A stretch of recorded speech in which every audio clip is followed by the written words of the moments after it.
Lokprashna news 24 जनतेच्या आवाजाचं व्यासपीठ।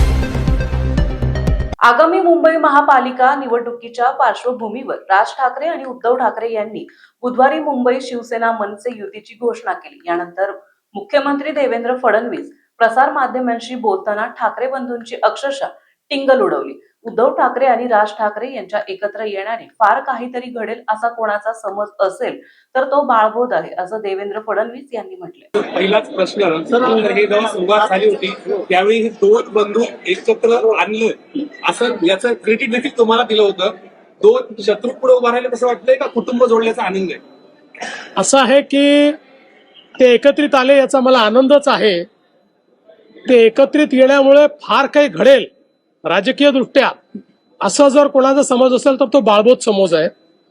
आणि मी म्हणजे आता असं सहज माझ्यासमोर टीव्ही चालू होता म्हणून मी आपलं बघत होतो तर काही माध्यम तर असं दाखवत होते की जणू काही रशिया आणि युक्रेनचीच युती होते। इकडनं झेलेन्स्की निघाले, तिकडनं पुतीन निघाले आणि आता ही युती झाली।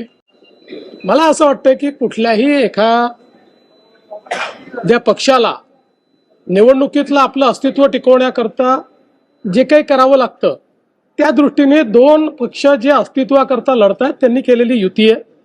त्यापेक्षा पलीकडे त्याच्यामधनं काही फार अन्वयार्थ काढण्याचं कारण नाहीये। याने फार काही परिणाम होईल असं देखील मला वाटत नाही।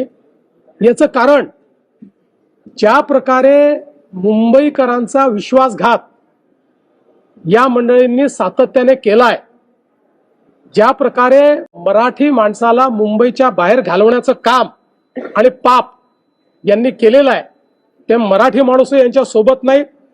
आणि ज्या प्रकारे अमराठी माणसावर सातत्याने हल्ले केले आहेत तेही यांच्या सोबत नाही। मुंबईमध्ये कोणी यांच्या सोबत येणार नाही। यांचा ट्रॅक रेकॉर्ड हा केवळ भ्रष्टाचाराचा आहे। यांचा ट्रॅक रेकॉर्ड हा केवळ स्वहिताचा आहे।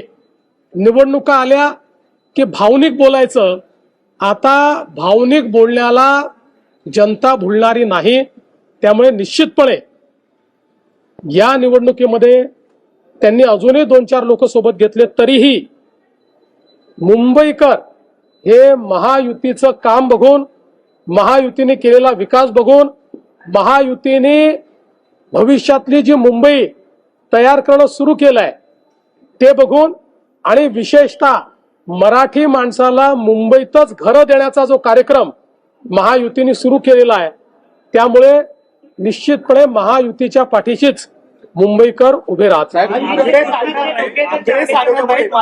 आकडे सांगणार नाहीत मात्र मुलं पळवणारी टोळी तयार झालेले त्याच्यामुळे आकडे आता सांगणार नाहीत असं देखील तुम्हाला असं आहे की आकड्यांशी माझा काही संबंध नाही। त्यामुळे त्यांच्या मनात काय आकडे आहेत, ते कुठे आकडे लावतायत, मला त्याच्यात इंटरेस्टही नाही। एवढंच आहे की म्हणजे ज्या प्रकारे ही पत्रकार परिषद झाली त्याच्या पाठीशी जो हाईप तयार केला होता, ओदा पहाड और चुहा भी नहीं निकला। तुम्ही दिला होता कटंगे आणि बटंगेचा नारा, तो त्यांनी आता घेतायत आणि त्यांचा असा दावा आहे की तो मराठी माणसावर ही परिस्थिती आली ती मुंबई तोडण्यासाठी। पुन्हा एकदा सांगतो, त्यांनी लक्षात घेतलं पाहिजे ते म्हणजे मुंबई नाही, ते म्हणजे मराठी नाही, ते म्हणजे सर्व काही आहे। हा जो काही त्यांचा गर्व आहे, हा जो काही दुराभिमान आहे, या दुराभिमानामुळेच मुंबईकर त्यांच्यापासून दूर गेले। कारण मुंबईकरांना सेवेकरी हवे आहेत, मुंबईकरांना त्या ठिकाणी राज्य गाजवणारे आणि स्वतःचा फायदा पाहणारे नको आहे। एकाचा प्रयत्न जो आहे तो दिल्लीतले दोघे जण करतायत। अमित शहा आणि मोदींवरती सुद्धा उद्धव ठाकरेंनी पुन्हा एकदा टीका केली आहे। मला असं वाटतं काही तर स्क्रिप्ट बदलली पाहिजे। किती वर्ष एकच स्क्रिप्ट घेऊन हे लोक फिरणार आहे? काही तर नवीन आणा।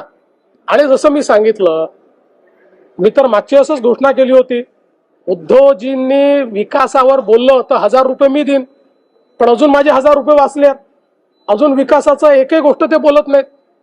आता ही निवडणूक विकासाची, मुंबईकराच्या हिताची निवडणूक आहे, त्याच्यावर ते एक शब्द बोलू शकत नाही।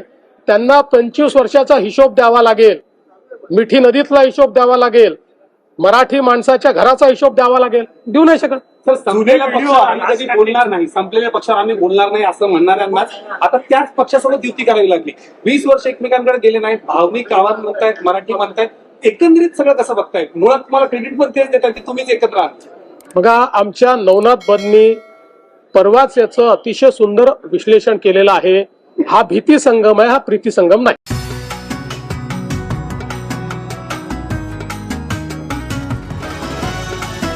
लोकप्रश्न न्यूज 24 जनतेच्या आवाजाचं व्यासपीठ.